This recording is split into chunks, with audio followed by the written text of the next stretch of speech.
आपल्यासोबत काँग्रेसचे आमदार व माजी मंत्री नितीन राऊत आहे।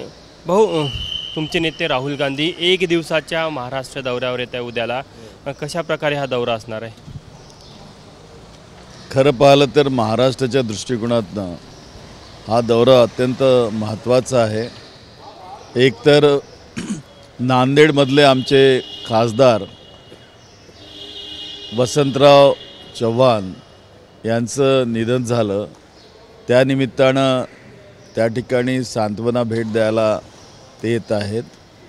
आणि दुसरं म्हणजे आमचे महाराष्ट्राचे दिवंगत नेते डॉक्टर पतंगराव कदम यांच्या पूर्णाकृती पुतळ्याचं अनावरण सांगली येथे होत आहे, त्या कार्यक्रमाला त्यांची उपस्थिती राहणार आहे। आणि या निमित्तानं काँग्रेसच्या ज्यांनी या समाजासाठी महाराष्ट्रातल्या आपलं योगदान दिलं अशा महान विभूतींना त्या ठिकाणी सलाम करायला त्यांचं हे आगमन आहे असं म्हणावं लागेल।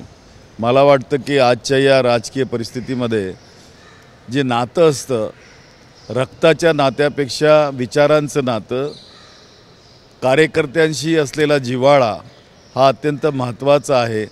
तोच या दौऱ्याच्या माध्यमातून संपूर्ण देशाला दाखविला जाईल।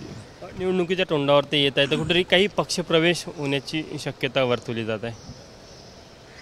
त्याविषयी मला अजिबात कल्पना नाही। जर असं काही होत असेल तर निश्चितच त्याचं स्वागत होईल, परंतु असं अजून तरी काही माहिती मला प्राप्त झालेली नाही आहे।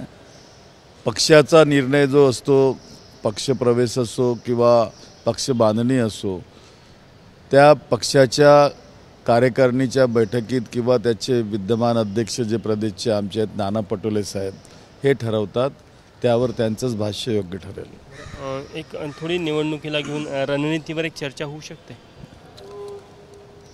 म्हणजे काँग्रेसच्या नेत्यांची खूप मागणी आहे की गांधी कुटुंबांच्या सदस्यांच्या मोठ्या प्रमाणात सभा झाल्या तर एक फायदा मिळतो निवडणूक काळात। नाही, हा त्याच्यातला नियोजनाचा भाग आहे।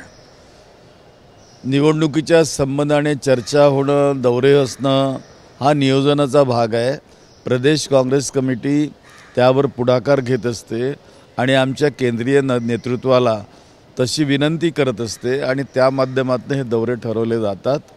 मला वाटतं भविष्यात ते दौरे होणार आहेतच, कारण महाराष्ट्रातली जी राजकीय परिस्थिती आहे, मग बदलापूरचं लहान चिमुरड्यांवर झालेला बलात्कार असो किंवा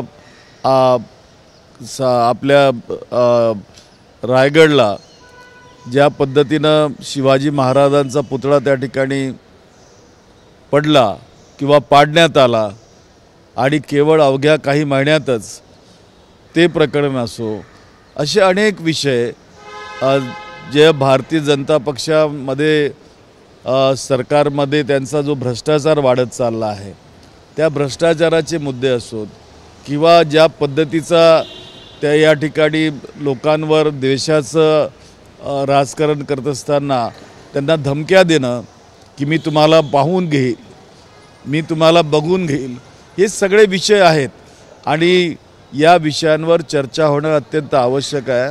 मला वाटतं निश्चितच यावर दिशानिर्देश होतील। धन्यवाद।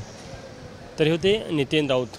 कॅमेरामॅन अतुल हेडेसह तुषार कोहडे, ABP माझा, नागपूर। ABP माझा, उघडा डोळे बघा नीट।